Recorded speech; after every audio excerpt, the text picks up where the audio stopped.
Okay, so we shot our first match of the year shooting a Sig Sauer P320 in open division. So right off the bat, I knew my performance wasn't going to be the very best. The match showed it if you saw the match video already. But what it taught me was that the process of walking the stages and getting prepared to shoot and stuff like that is important. I was squatted with a bunch of guys that we weren't sure whether knew what they were doing or not as far as USPSA was concerned. So me and Michael, who's holding the timer, were kind of the squad moms facilitating the squad initially, at least on stage one. But let's jump in and look at what we have going on. The one big theme is that I didn't practice any reloads with the big stick magazine into the SIG, so I didn't know what it felt like when that locked in. And as you'll see right here, it just didn't go well because I wasn't confident that it was locked in. I thought it was falling out. It was not. It locked in just fine, but running into position, transitions okay. What I don't love about this stage is you had to get sucked all the way into the position. So it looks like my position entries were crappy and the gun was coming up late, but that was because in order to get the best view I needed on the targets, you had to have your foot next to the barricade. So the gun had to come up late by virtue of just running past the wall like that. Because, I mean, you see where I've got the muzzle pointed right now. And again, same thing right there. You had to just clear the barricade. Gun was up pretty quick. That little lean right there cost me a little bit of time. There's a little bit more hesitation than I would have liked. So that'll be something that I can carry into practice, is kind of a hard lean transition around a barricade, because that's actually a fairly common transition. This kind of like tucked away target at the end of a position is not a new thing in stage design. All right, this stage is a little bit different. I had figured out this really awesome position at the front of the stage because there's basically 1, 2, and then there was a third target off the camera to the right. And if you stepped into the left, shot the first target, then stepped to the right with the gun, keeping the gun up, you could shoot this target, then transition across to the third target. I don't know what happened. I just had a mental malfunction and didn't get the plan that I had rehearsed, largely due to my make ready, because I chose to step in rather than just doing my normal draw the gun and pull the trigger thing. So I stepped in like I was going to do, but I didn't run the plan like I wanted. Ready? Bye. So that part went well. See, but now I transition the gun and you'll get, what am I doing? No, what am I doing? So that probably cost me an extra, because I ended up swinging the gun back and forth like that. That probably cost me better part of 3/4 of a second right there to do that.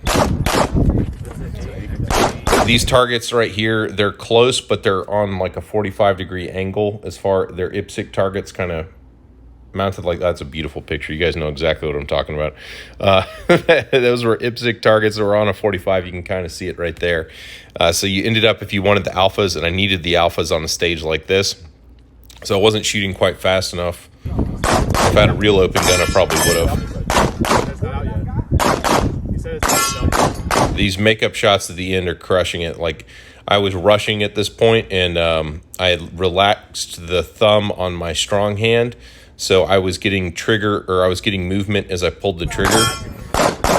So that was kind of a wake-up call on my grip not being kind of squared away. So this was an interesting stage because I was convicted the stage plan I run, where I went left first, was the more efficient plan, but Dazzy, who won the stage overall, went right and did kind of the mirror of the plan. So that it's interesting that there were two options. I still think if Dazzy went left first, it would have been better. Again, loading on the big stick wasn't the most efficient. I'm actually pretty pleased with the shooting on this stage. It was starting to come alive here and doing well. And you're starting to see some flashes of brilliance. So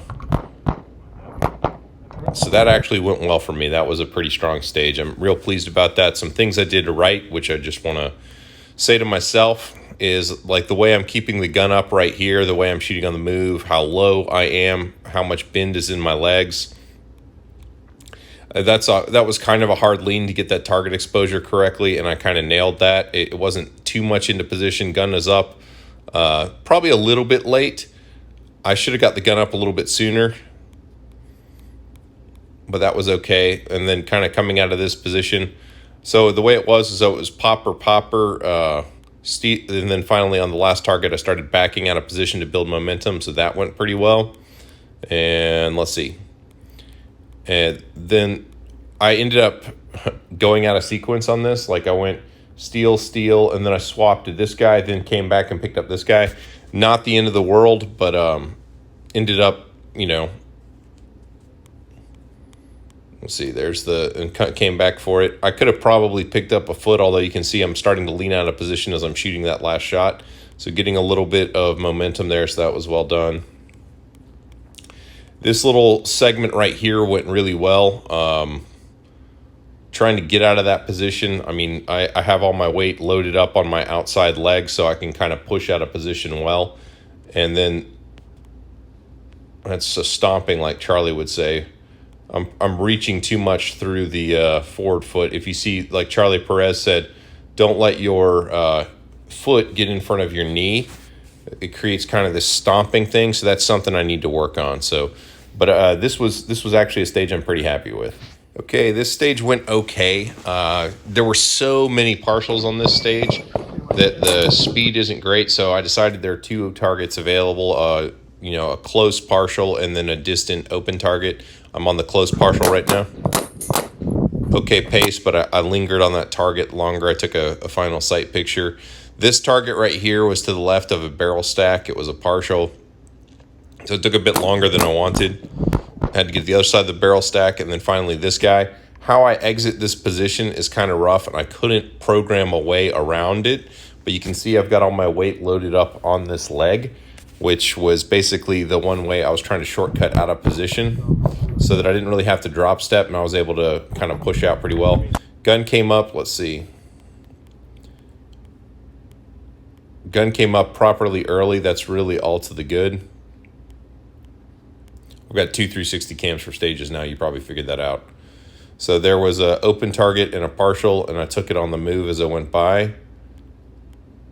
Look at that. Right as the door closes on the opening going away, I shot the partial target. That's really some ballsy stuff right there. It went well, though. The stage went okay. I dipped the gun down here where I shouldn't have. Like, as far as dismounting, I should have just swung the gun in a straight line toward the next target. And that was what was in my head. But that's not what happened. Now, that was headshots kind of into the final position. I had to get my foot here to get an exposure on the waver that's active over there. And I got it. These transitions aren't my finest work, but they're not bad. All in all, I wish I was shooting this match with an open gun. It would have been a much better reflection of where I'm at. That stage is okay. I mean, it went okay. I'm actually pretty pleased with how that stage sort of looked. And with an open gun, it would have been much better. So this is a classifier I've never shot before. It's actually a really interesting classifier. It's 2203, I want to say. It's righty-tighty, righty-tighty was the name of this one. And there are three ways you could do it. So basically, the concept for this classifier is basically there's position here, position here, position here. And the kind of scheme of the classifier is that the final three targets have to be engaged strong hand only. So the obvious plan is on the draw to go right, then go up, then like back out on the targets to get to this position and finish over here. The only problem is if you're standing here as a right-handed shooter around a barricade, it's not easy to shoot around a barricade strong hand only, and you would have to be shooting right to left, and the gun wants to recoil, left to right, and the gun wants to recoil right to left. So that wasn't going to be a starter for me, so I decided to run kind of the mirror of that plan, which was come back here, go here, then charge these targets strong hand only, which went okay. Again, if this had an open gun, now one thing I don't like with this position entry, and this is something I'm going to carry back with me into practice, is the way that I'm entering this position. I was focused on my footwork, but what I probably should have been doing, and I don't know, maybe just the gun coming up so late, is trying to safely get that gun around that barricade as fast as possible, because I just feel like this position entry takes an eternity. Like, I'm in the position at 2-1, but I don't get the gun up until about a 2-7-ish. Shooting is good. That went well. Getting off base, bleeding speed okay. Let's see. So from the time my foot hits position is about a 5.9. When do I break that shot?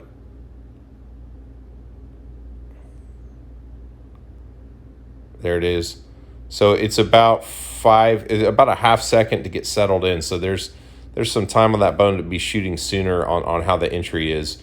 So that position entry, while it looked really good, is actually pretty slow. Shooting's good. Shooting on the move, advancing, strong hand only, yeah. But anyway, that was an 81% with a minor gun in open. It would have been an M carry optics run, but if I was just shooting major power factor, it would have converted to a master score in open as well. So sad day that wasn't shooting open gun. All right, final field course. The Springer Precision base pads that I'm using for my 170s, that set screw doesn't work great. So what I did is I programmed in, like, I knew I was having issues seating that 170 confidently, and what it is that when you seat the magazine in the grip, there's not like a real tactile click that you can feel like there is on my open gun when the magazine seats, to know that you've got it locked in there. So when I did the reload, and I did a great reload, I was like, just give it an extra tap on the mag base, because you know you're not going to be satisfied with it. So I did that. I did exactly what was in my plan to do. But when I did the second tap, it made the magazine base pad slide forward. So I moved to the right as I draw. I'm pleased with how that looks. Aggressively shooting the gun, keeping the gun up in transition. There's that second tap. So at this point, the magazine, you can't tell from this angle, but the magazine base pad is halfway off the magazine tube right now. So there's enough spring tension on that magazine to feed the round that's in the chamber and one additional round. And then at that point, there's not enough spring tension. So watch the malfunction clearance. That was a mic on steel. So there's two. Nope. Oh, my base pad broke. Oh, my base pad broke, he says. Now, this next bit of shooting is actually the biggest bit of a like a shot in the arm. Like this, actually, I'm actually quite proud of this. I'll just show you full speed.